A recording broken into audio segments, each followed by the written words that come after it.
여호수아가 죽은 후에 이스라엘 자손이 여호와께 여쭈어 이르되 우리 가운데 누가 먼저 올라가서 가나안 족속과 싸우리이까?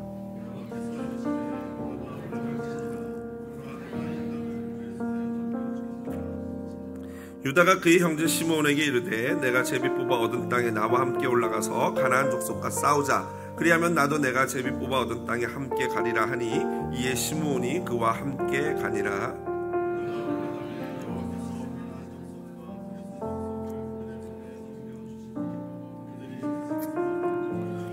또 베색에서 아도니 베색을 만나 그와 싸워서 가나안 족속과 브리스 족속을 죽이니 그의 엄지손가락과 엄지발가락을 자르매 아도니 베색이 이르되 옛적에 70명의 왕들이 그들의 엄지손가락과 엄지발가락이 잘리고 내 상 아래에서 먹을 것을 줍더니 하나님이 내가 행한 대로 내게 갚으심이로다 하니라. 우리가 그를 끌고 예루살렘에 이르렀더니 그가 거기서 죽었더라. 그 성을 불살랐으며 그 후에 유다 자손이 내려가서 산지와 남방과 평지에 거주하는 가나안 족속과 싸웠고 유다가 또 가서 헤브론에 거주하는 가나안 족속을 쳐서 세세와 아이만과 달메를 죽였더라. 헤브론의 본 이름은 기럇 아르바였더라. 아멘. 오늘부터 사사기를 설교를 합니다. 사사기 1장 1절로 10절 말씀 가지고요, 날마다 승리하는 인생이라는 제목으로 말씀의 은혜 나누도록 하겠습니다. 엊그제 우리 교회 어떤 권사님에게서 제가 충격적인 소식을 들었습니다. 성전환 수술을 하고 있는 아직 남성인, 하고 있지만 아직 다 완료되지 않은 남성이 모 지역에 있는 유명한 스파에 가면서 나는 여자이기 때문에 여성 시설을 이용하겠다라고 했다는 것입니다. 신실한 믿음을 가졌던 그 주인은요, 당연히 그것을 거절했고요. 그러자 당사자는 스파 주인을 고소를 했습니다. 여러분, 사건 자체가 너무나도 황당하지 않습니까? 저 딸 가진 사람으로서 저런 사람이 있다는 게 참 굉장히 안타깝습니다. 그런데 더 황당한 것은요, 재판관이 그녀인지 그놈인지도 정확하지 않은 그 사람의 손을 들어줬다는 것입니다. 그래서 저 사람의 주장이 옳다, 원하면 들여보내라 라는 거예요. 그러면 우리 여성분들 그런 목욕탕 가겠습니까? 끔찍하죠, 생각만 해도. 그런데 지금 이 세상에 벌어지고 있는 일들이 이렇다는 것이죠. 오늘부터 사사기를 시작하는데 히브리어 제목이 쇼프팀, 곧 재판관들이라는 뜻입니다. 모세와 여호수아와 같은 지도자 대신에 이제는 각 지파별로 쇼프팀, 그들을 다스리는 영웅적이고 존경받는 재판관의 시대가 열렸다라는 것입니다. 그런 점에서 사사기에 등장하는 사사들은 굉장히 영웅적인 인물들입니다. 옳은 판결과 많은 사람들의 영웅이 되어야 할 재판관이요, 조금 전에 제가 소개했던 것처럼 일반적인 많은 다수의 여성들의 심리나 그들의 필요한 것은 생각하지도 않고 고려하지도 않고 여성도 남성도 아닌 단 한 사람에게만 그 사람의 주장을 받아들여서 그 사람에게만 영웅 노릇을 하고 있는 것입니다. 역사가 제임스 히치콕은요, 문명사회에 대한 비교 연구에서 문명은 도덕의 쇠퇴라는 예측 가능한 사회학을 따른다라고 말했습니다. 무슨 말입니까? 이 오늘날의 문명은요, 도덕이 타락하고 윤리가 쇠퇴하는 그 방향대로 흘러가게 되어 있다라는 것입니다. 그래서 그는 다음과 같은 도덕의 타락의 단계를 주장했습니다. 첫째, 상상할 수도 없는 생각들이 표현된다. 그리고 그 근거는 우리는 모든 견해를 들어보아야 한다가 근거가 되면서 사람들이 상상할 수도 없는, 예전에는 생각하지도 못했던 그러한 생각들을 필터링 없이 마구 뱉어내게 된다는 것이죠. 그냥 말하면 그 말이 옳은 게 돼버리는 거죠. 두 번째 단계는요, 존경받는 사람들이 그런 생각들을 진지하게 고려한다. 성경에 입각해서 옳은 판단을 해야 될 재판장이나 지도자들이 그런 생각들을 그럴 수도 있나 라고 진지하게 고민하기 시작한다는 거죠. 그 근거는 우리는 너무 경직된 사고를 가지면 안 돼 라는 말로 위로하면서 진행이 되는 겁니다. 세 번째, 존경받는 사람들이 공개적으로 그 새로운 생각들을 수용 가능한 것으로 받아들인다. 그러니까 재판관이나 판사들이 또는 법원이 그럴 수 있다. 그 사람 말이 옳다. 그들의 생각도 일리가 있다라고 인정한다는 거예요. 그 근거는 그들이 무엇이든 그들이 원하는 걸 할 자유, 권리가 있다라는 게 근거가 되는 거죠. 마지막으로 존경받는 사람들이 그 생각들을 자신의 것으로 받아들이고 공개적으로 인정한다. 그동안은요, 그들이 그렇게 생각할 수 있다. 그들 생각도 우리가 인정해야 한다라고 말을 했다면 이제 그들이 아니라 우리로 바뀌어요. 그래서 우리는 무엇이든 우리가 원하는 것을 할 권리를 가지고 있고 당신들은 너무 편협한 태도를 취해서는 안 된다. 여기서 나오는 당신은 우리와 같은 보수주의자, 보수적인 신앙을 가진 사람들을 가리키는 거겠죠. 너희들 너무 그렇게 딱딱한 게 문제야. 이렇게 된다는 거죠. 여러분, 지금 저와 여러분이 살고 있는 이 미국 사회는 몇 번째 단계에 와 있는 것 같습니까?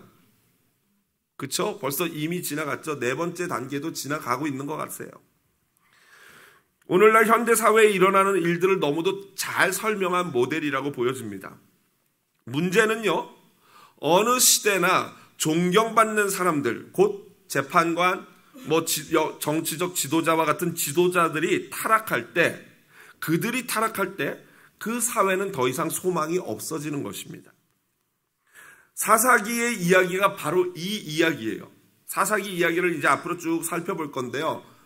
보면은 그때 당시에 얼마나 많은 지도자들이 타락하고 있는지를 보여주는 게 사사기 이야기고요. 그리고 바로 오늘 우리가 살아가는 이 시대 역시도 이 사사기의 이야기가 계속해서 반복되고 있다는 것을 우리는 뼈저리게 느낄 것입니다. 지도자, 곧 존경받는 영웅들이 타락하는 상황이 바로 오늘 본문의 사사기가 맞닥뜨린 상황입니다. 이 위기 상황, 지도자가 부재한, 지도자가 없는, 있어도 유명무실한 이런 상황을 한마디로 표현한 단어가 있다면 1절에 나오는 여호수아가 죽은 후에라는 단어입니다. 여호수아가 죽었다. 바로 존경받는 절대적 지도자가 실제로 없는 부재한 시대가 바로 위기입니다. 그 시대 자체가 위기예요. 모세는 후계자로 여호수아를 세웠죠. 그런데 여호수아는 후계자를 세우지 않고 죽습니다. 그도 그럴 것이 여호수아 시대에는 모든 이스라엘 12지파가 힘을 합쳐서 가나안 땅 전체를 정복했다면 이제는 대략적으로 정복을 마친 후에는 12지파가 나눠져서 각자에게 제비 뽑아 얻은 땅에서 남겨져 있는 가나안 족속들과 국지전, 조그만한 그 지역에서의 전투를 하게 된 시대가 된 것입니다. 그래서 여호수아는 이스라엘에게 두 가지 사명을 남겨주었죠. 지난번에 우리가 계속 여호수아 마지막 부분에 살펴보았는데 첫 번째로 이스라엘에게 남겨준 사명은 각 지파에게 주어진 땅을 정복하고 마무리하는 그런 사업입니다. 끝까지 그 지역에 남아있는 가나안 사람들을 물리치고 승리하라라는 게 첫 번째고요. 두 번째는요, 그렇게 하는 가운데 오직 여호와만 섬겨라는 게 여호수아의 마지막 명령이었습니다. 그래서 여러분, 우리가 지지난주 계속 살펴봤죠. 여호수아가 죽기 전에 설교하면서 마지막으로 이런 부탁을 하죠. 여호수아서 24장 15절 우리 같이 한번 읽어보겠습니다. 화면 보면서 함께 읽겠습니다. 만일 여호와를 섬기는 것이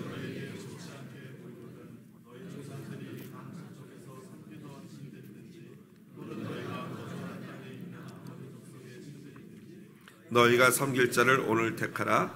오직 나와 내 집은 여호와를 섬기겠노라 하니. 아멘. 그렇습니다. 이렇게 여호수아가 두 가지 명령, 반드시 여호와를 섬기고 너희들에게 주어진 그 땅을 계속해서 전쟁하여서 정복하라라고 했는데 이스라엘 백성들은요, 안정적인 삶을 추구하면서 정복 사업을 멈춥니다. 왜 아니겠습니까? 여러분, 전쟁을 하면 얼마나 피곤합니까? 얼마나 많은 희생이 따릅니까? 당연히 하기 싫죠. 그래서 그들은 안정적인 삶을 살겠다고 전쟁을 하지 않았는데 오히려 멈춰버린 정복 사업 때문에 더욱더 이스라엘 사람들의 삶이 고단해집니다. 오히려 평안을 원했지만 그들의 삶에는 평안이 없이 가나안 족속들의 압제와 지배를 받아야 했습니다. 그리고 결국 그들은 우상 숭배의 길로 빠져들게 되는 유혹을 받습니다. 바로 사사기의 이야기는요, 이런 일정한 사이클이 있어요. 그 사이클이 뭐냐면요, 첫 번째, 이들이 안정된 삶을 추구하고자 하나님의 명령을 지키지 않으면서 그와 함께 더불어서 타락이 시작됩니다.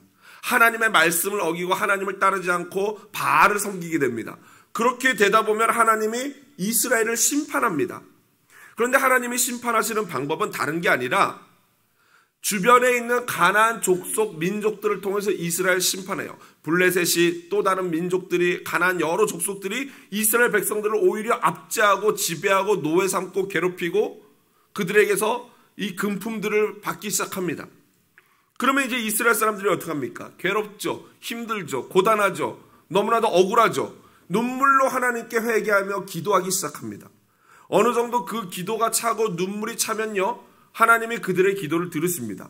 그리고 구원을 베푸십니다. 그때 그 구원의 도구가 누구냐면 바로 사사들이에요. 사사들을 통해서 하나님이 구원하십니다. 그렇게 한 사이클이 끝납니다. 그럼 하나님이 그렇게 구원해 주시면 어떻게 해야 됩니까? 잘 살아야죠. 말씀을 지켜야죠. 그런데 다시 어떻게 됩니까? 다시 또 타락합니다.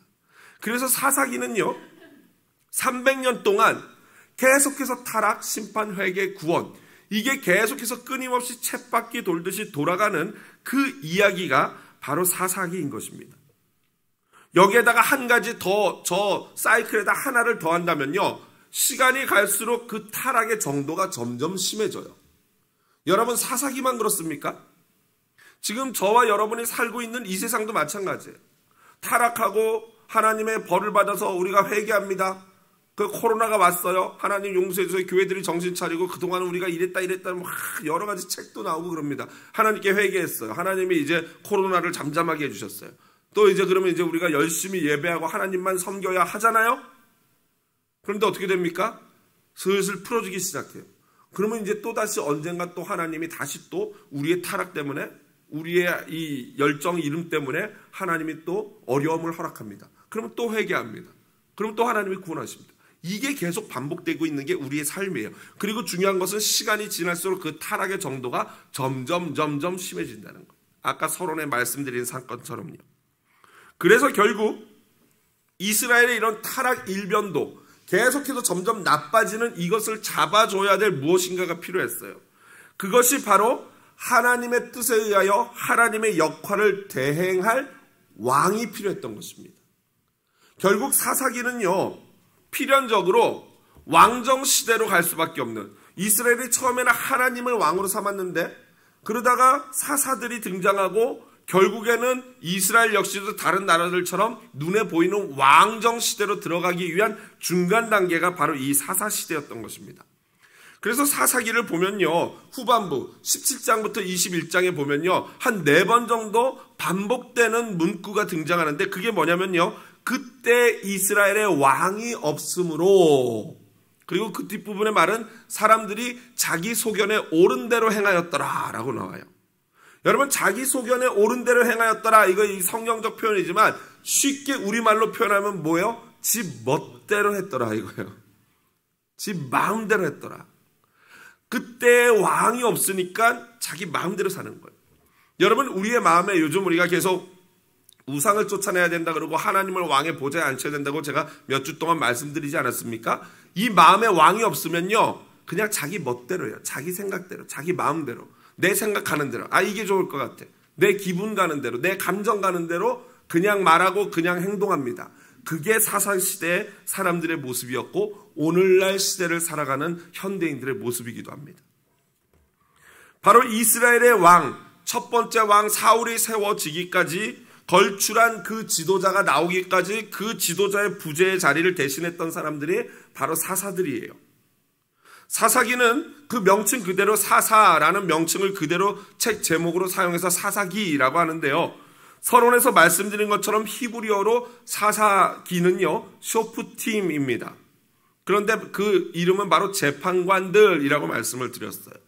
그런데 재미있는 것은 뭐냐면요, 사사들 개개인들, 예를 들면 삼손이라든가 입다라든가 에웃이라든가 이런 개개인 사사에게는요, 사사라는 단어를 쓴 적이 없어요. 이 사사기 저자가. 그들에게는 어떤 단어를 쓰냐면요, 샤파트라는 단어를 쓰는데 그것은 사사로 다스렸다라는 동사형이에요. 사사라는 명사를 쓴 게 아니라 사사로 다스렸다라는 샤파트 동사를 쓴 거예요. 그렇다면은 사사라는 명사, 정확하게 어떤 한 명에게, 한 존재에게 사사라는 단어를 쓴 경우가 없는가? 오직 한 번 나옵니다. 11장 27절에, 사사기 11장 27절에 사사라는 쇼페트라는 단어를 쓰고 있는데 그 쇼페트라는 그 사사라는 단어를 사람에게 쓰지 않고 하나님에게 씁니다. 심판하시는 여호와라고 한국말로 번역하고 있는데요, 그거를 히브리어 원어 그대로 보면 야훼 하쇼페트예요. 야훼 그 사사예요. 그 사사이신 여호와. 그러니까 지금 사사기 저자가 우리에게 어떤 이야기를 해주고 있습니까? 사사라는 역할을 하는 사람들은 존재하지만 그 사람이 사사가 아니라는 거예요. 사사라는 역할을 하고 있는 사람, 삼손이나 입다나 기드온 이런 사람들이 있지만 그들은 사사가 아니고 진짜 사사는 누구라는 거예요? 여호와 하나님이신 줄로 믿습니다. 그들은 다만 여호와 하나님 대신에 왕이 등장하기 전까지 부분적으로 하나님 대신 사사이신 여호와 하나님을 대신해서 일하고 있는 거예요. 자, 그렇다면은 사사는 과연 무슨 일을 하는 것인가? 이 사사기를 보면요, 12명의 사사가 등장합니다. 그리고 12명의 사사를 6명으로 나눠서 소사사와 대사사로 구분하는데요. 소사사는 이 몸집이 작은 사사가 소사사가 아니고 행정적, 입법적 그런 일들을 감당하는 사법 지도자로서의 사사를 말하는 게 소사사입니다. 그래서 그들의 이름을 보면요, 여러분들이 잘 몰라요. 돌라, 야일, 입다, 입산, 엘론, 압돈, 입시가 좀 많은 것 같은데요. 좀 이름들이 비슷한데 저들 여러분 이름 잘 모르겠죠. 사사하면은 여러분들이 알고 있는 사사들이 어디 나와 있습니까? 그 밑에 있는 대사사 이름에 거의 다 우리가 알고 있는 이름들이 있지 않습니까? 그래서 6명의 소사사는 사법 지도자, 행정 이런 일들을 감당하는 사람이었고요, 평생을. 그 다음에 하나님의 영에 감동되어서 이끌려서 갑자기 힘을 내서 군사적 영적 지도자 역할을 했던 6명의 사사가 있는데 왜 7명이라고 했냐면요, 입다 같은 경우에는 소사사이기도 하지만 또 대사사이기도 합니다. 그래서 7명을 했는데 원래는 입다를 빼고 6명의 주로 대사사를 이야기합니다. 여하튼 이 소사사와 대사사가 하는 일을 합쳐보니까 누구의 일이에요? 바로 왕과 같은 제사장의 역할을 하는 게 사사였던 것입니다. 그리고 결국 이것은 사사들이 상징하는 것은 장차 우리를 위해서 이 땅에 오실 왕 같은 제사장인 예수 그리스도를 예표하고 있는 것입니다. 저자와 저작 시기는요, 확실하지 않습니다. 그러나 이스라엘 사람들의 전승에 내려오는 탈무드라든가 아니면 그들의 전승에 내려오는 유대 전승을 참조할 때 이 사사기와 사사기 뒤에 나오는 룻기까지 사무엘이 이 글을 썼다라고 탈무드에는 기록이 되어 있습니다.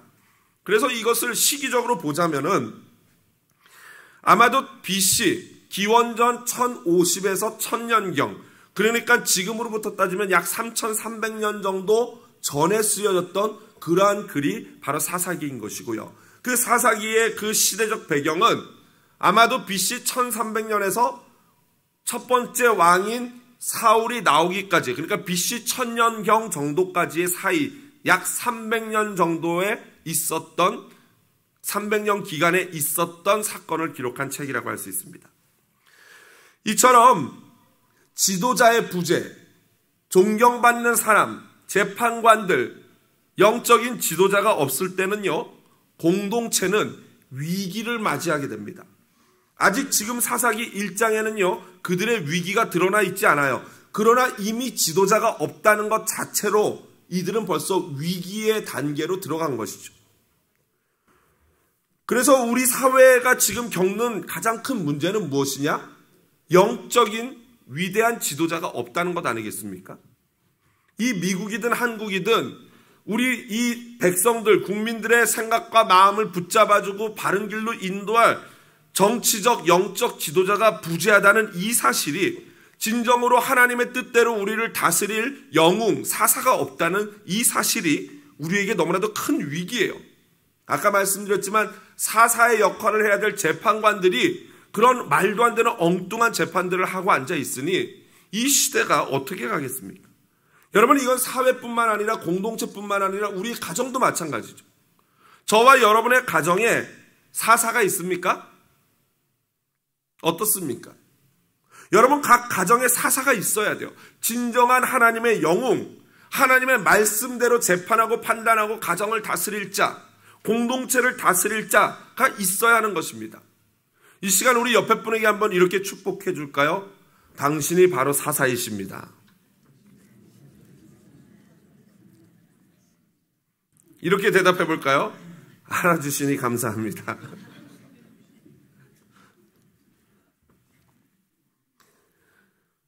첫 번째로 이렇게 지도자가 없으면 위기가 와요. 그런데 그거보다 더 큰 위기가 올 수 있습니다. 오늘 본문을 보면요, 여호수아가 없기에, 지도자인 여호수아가 이제 없어졌어요. 물을 대상이 없어요. 그래서 이스라엘 사람들이 택한 것은 바로 하나님께 묻는 거예요. 잘한 거죠. 너무나 똑똑한 거예요. 하나님께 물었고 하나님이 대답하셨는데, 아마도 이 방법은 제사장들의 이 겉에 있는 에봇이라는 곳 안에 들어있는 우림과 둠민이라는 검은색 하얀색 돌이 있지 않습니까? 그걸 가지고 제비 뽑기 하듯이 우리가 가나안 족속을 치러 갈까요 말까요? 라고 물어보고 딱 꺼내보니까 하얀색. 오, 예스. 그 다음에 첫 번째 르우벤 지파가 갈까요 말까요? 꺼내보니까 검은색. 그 다음 레위가 갈까요 말까요? 검은색. 그 다음 누가 갈까요? 계속 뽑다가 유다가 갈까요? 하고 딱 뽑아보니까 하얀색. 오케이, 유다. 이렇게 되는 거예요. 그래서 유다가 하나님의 뜻에 따라서 유다가 올라가게 첫 번째로 선봉에 쓰게 된 것입니다. 여러분, 이처럼 우리 인생의 위기는 왜 오냐면요, 이렇게 하나님께 물어야 하는데 묻지 않는다는 거예요. 묻지 않고 그냥 내 생각, 내 경험, 내 마음대로, 내가 원하는 대로, 내 마음이 가는 대로 그냥 결정해버리는 거예요. 그때 위기가 오는 거예요. 여러분, 하나님께 묻기를 게을리하면요, 위기가 옵니다. 저와 여러분, 우리 삶에 많은 위기들이 오는데 어떤 어려움이 있을 때마다, 뭔가 결정할 때마다 여러분은 그 문제를 가지고 누구에게 들고 가십니까? 여러분, 사사들과 같이 존경할 수 있는 지도자가 있어서 그에게 이 질문을 하고 이거 어떻게 쓰면 좋겠습니까? 라고 했을 때 조언을 해줄 수 있는, 무엇인가를 묻고 대답을 들을 수 있는 여러분에게 멘토와 같은 존재가 있다면요, 그 사람은요 이미 복받은 사람인 줄로 믿습니다. 더 나아가서 사람이 아닌 날마다 하나님께 나가서 기도하고 하나님께 직접 여쭙고 하나님의 응답을 받는 일을 게을리하지 않고 날마다 하나님께 묻는 자가 있다면요, 그분이야말로 진정으로 복받은 자인 줄로 믿습니다. 이찬수 목사님이요, 오카노 목사님이 돌아가신 후에 가장 내가 슬픈 일이 뭐냐면은 더 이상 당신을 야단쳐줄 분이 안 계시다는 것이 너무나 슬프다라고 말씀하시면서 우시더라고요. 눈물을 글썽이시더라고요. 왜 그렇겠습니까? 이찬수 목사님에게 있어서 권위자가 사라진 거죠. 수만 명의 교회를 목회하고 있는 성공한 목사를 누가, 야, 너 그렇게 하면 안 된다? 라고 야단칠 사람이 누가 있겠습니까? 근데 오카노 목사님은 늘 전화하면 너 목회 제대로 하고 있냐? 그렇게 하면 안 된다. 너 밖에 막 돌아다니면 안 된다. 이렇게 말씀하시고, 가정은 잘 돌보고 있냐? 이렇게 물어보신다는 거예요. 맨날 전화만 하시면 첫 번째 얘기가 인사도 안 하고 너 가정사역 잘하고 있냐? 이렇게 말씀하신다는 거예요. 그렇게 물어봐 주시고 야단칠 수 있는 어른, 권위자가 있다는 거는 행복한 거죠. 그게 없어지면요, 이 사람이 마치 아버지가 돌아가신 것 같은 그런 상황이 되는 거 아니겠습니까? 만일 하나님께 묻지도 않고 하나님을 대신해서 지도하고 하나님께로 이끌어줄 지도자가 없다면요, 그 인생은 지금 현재 굉장히 위험한 상태에 있는 거예요. 지금 당장 아무 일이 안 벌어지겠죠. 그냥 가겠죠. 특별히 눈에 드러나는 어떤 어려움이 없을 거예요. 원래 우리 인생이 그러니까요. 잘하고 있는 것 같아요. 그런데 어느 순간, 마지막 어떤 위기의 순간에 되면요, 이것이 얼마나 위험한 상황인지를 우리는 경험하게 될 것입니다. 제가 그래서 이찬수 목사님 하는 게 바로 이런 이유예요. 제가 날마다 새벽마다 기도할 때 하나님을 의식하고 하나님께 묻고 하나님 이거 해야 됩니까? 말아야 됩니까? 어떻게 하는 게 좋겠습니까? 기도하지만 한편으로 또 멘토이신 이찬수 목사님이라면 어떻게 했을까? 또 생각합니다. 어떤 문제를 결정할 때 이 목사님이랑 목회할 때 목사님이 이럴 경우에 어떻게 하셨었지? 이 생각을 본능적으로 제가 하게 돼요. 그러면서 이렇게 결정하면은 이거 목사님한테 혼날 수도 있겠는데 목사님이 그렇다고 저를 혼내시지 않습니다. 그런데 제 마음속에서 스스로 그렇게 이 권위자를 두는 거죠. 여러분, 지금은 아무 문제 없는 것 같지만 언젠가 문제가 발생해요. 기억하시죠? 여호수아와 이스라엘 백성이 첫 번째 여리고 성에서 대승을 거둡니다. 그리고 나서 그 다음 그에 비하면 조그만한 아이성을 공격할 때 어떻게 합니까? 안 물어봤어요, 하나님께. 기도하지 않았어요. 저 정도 저 코딱지만한 저 성은 그냥 뭐 우리 다 안 가도 몇 명만 가도 이기겠어야 하고 이스라엘 전체도 가지 않고 일부분만 보냈다가 대패를 하게 되죠. 자, 그렇다면은 우리 인생은 이런 위기를 넘어 이런 이 위기 가운데서 어떻게 날마다 승리할 수 있을까요? 오늘 우리가 본문에서 본 유다 지파를 보면서 우리는 그 승리의 비결을 배울 수가 있습니다. 유다가요, 제비 뽑아 얻은 땅은 바로 예루살렘이에요. 예루살렘이 있는 지역이에요. 여부스와 헤브론, 예전 이름으로는 기럇 아르바라는 지역인데요. 그곳에 아주 유명한 왕이 한 명 있었습니다. 바로 아도니 베색이라는 사람인데요. 바로 그 이름의 뜻은 베색의 우두머리라는 뜻이에요. 아마도 그는 예루살렘 지역의 왕이었던 것으로 보여집니다. 그런데 그는요, 그 지역의 성주들, 예전 이 고대 시대에는 한 성의 성주만 돼도 그 사람을 왕이라고 불렀어요. 그냥 너나 할 것 없이 서로 다 왕이에요. 그런데 그런 성주들 70명을 잡아 죽인 자가 바로 이 아도니 베색입니다. 그러니까 그 지역의 맹주라고 할 수 있는 사람이죠. 그런데 그는 전쟁에서 유다 지파에게 패하고 다음과 같이 고백합니다. 우리 화면 보면서 오늘 본문 7절 같이 읽어보겠습니다. 아도니 베색이 이르되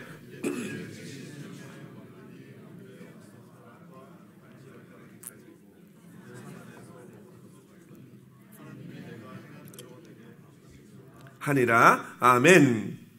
무슨 말입니까? 이 아도니 베색이 70명의 왕들을 잡아서 행한 일이 뭐냐면 양쪽 엄지손가락과 엄지발가락을 잘라버린 거예요. 좀 잔인하지만 그렇게 하는 것은 굉장히 타당성이 있는 일입니다. 엄지발가락이 없으면 달릴 수 있습니까? 못 달립니까? 못 달려요. 엄지손가락이 없으면 칼을 잡습니까? 못 잡습니까? 못 잡아요. 다시 말해서 이렇게 엄지발가락, 엄지손가락을 자르는 것은요, 전투불능의 상태로 만드는 거예요. 그러니까 당연히 포로들에게 그렇게 해서 앞으로에 있을 위기를 미연에 방지하는 거죠. 그런데 바로 이런 무시무시한 왕을 유다 지파가 단번에 이겨버린 거예요.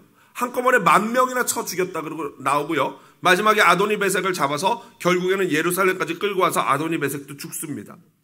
여러분, 유다가 이렇게 승리할 수 있었던 비결은 뭐냐면요, 유다가 노력했기 때문이에요. 여러분, 누가 제일 먼저 이 가나안 족속 치러 올라갈까 하고 우린과 둔민 뽑는데 유다가 딱 나오니까 유다가 이런 재수 없어 이랬을까요? 아니에요. 유다가 옳거니 했어요. 유다 지파가 원래 좀 강단이 있지 않습니까? 딱 뽑히니까 옳거니 하고 가겠습니다 하고 이 전쟁을 선봉에 섰던 것입니다. 그런데 하나가 더 있어요. 그게 뭐냐면은 함께 노력한 거예요. 함께. 오늘 본문을 보니까 유다가 선봉에 서게 되니까 누구에게 손을 내밉니까? 자기의 형제 지파인 시므온에게, 야, 너 우리와 함께 같이 가자. 너도 너희 땅 정복할 때 내가 도와줄게 라고 하면서 함께 하자고 손을 내밉니다. 그런데 여러분, 사실 유다는요, 시므온 지파에 손을 내밀 필요가 없는 지파거든요. 가장 큰 지파고 가장 전쟁도 잘하고 센 지파가 유다예요. 반면에 시므온은요, 조그만해요.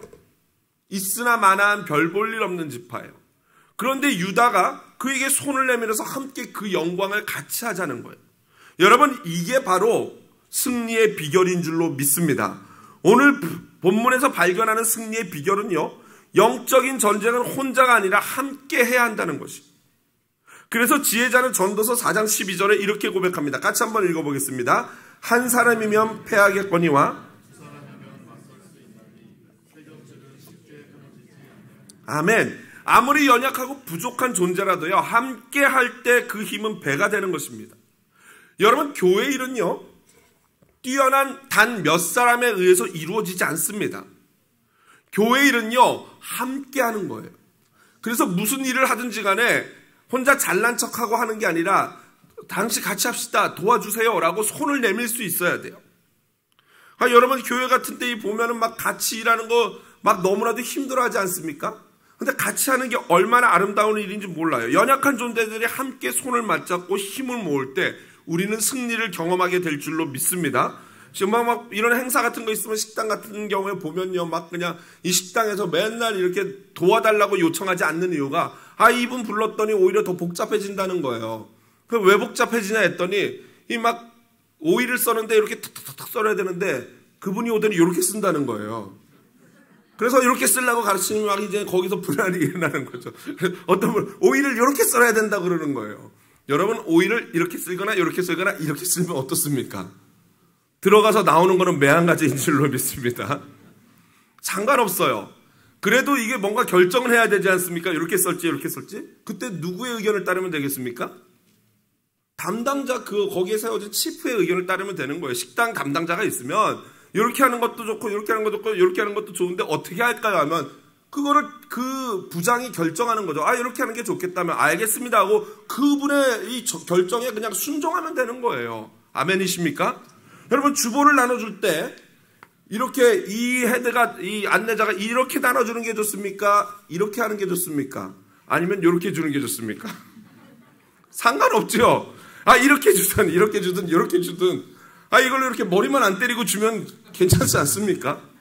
어떻게 주든 무슨 상관입니까? 괜찮아요. 주차도 마찬가지예요. 앞으로 되든 뒤로 되든 아니면 본인이 들고 있든 주차를 어떻게 하든 무슨 상관입니까? 그냥 다 하면 되는 거예요.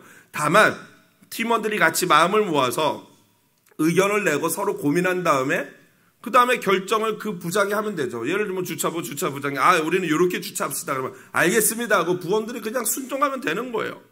여러분, 그렇게 할 때 놀라운 승리를 경험하게 될 줄로 믿습니다. 같이 하셔야 돼요. 같이 하고 서로 존중해주고 그러나 질서 있게 품위 있게 그 대장의 말을 따라야 하는 것입니다. 여러분, 이렇게 할 때 우리는 승리를 경험하게 될 것인데요. 그런데 우리가 함께 스스로 노력하는 것보다 더 근본적인 승리의 비결이 있습니다. 그것은요, 2절과 4절에 반복적으로 등장하는 구문인데요.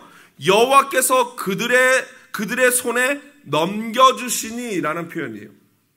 여러분, 승리는요, 오직 여호와 하나님 손에 달려있는 줄로 믿습니다. 지금까지 가나안 정복 사업이 그랬듯이 앞으로 각 지파의 각계 전투 역시도 하나님의 도우심이 없이는 승리할 수 없어요. 아무리 우리가 손을 잡고 2명이 아니라 100명, 1000명이 모여도요, 1000명이 모여서 단 10명과 싸워도 하나님이 도와주시지 않으면 승리할 수 없어요. 그게 성경에 계속 나타나 있는 기록된 사실 아니겠습니까?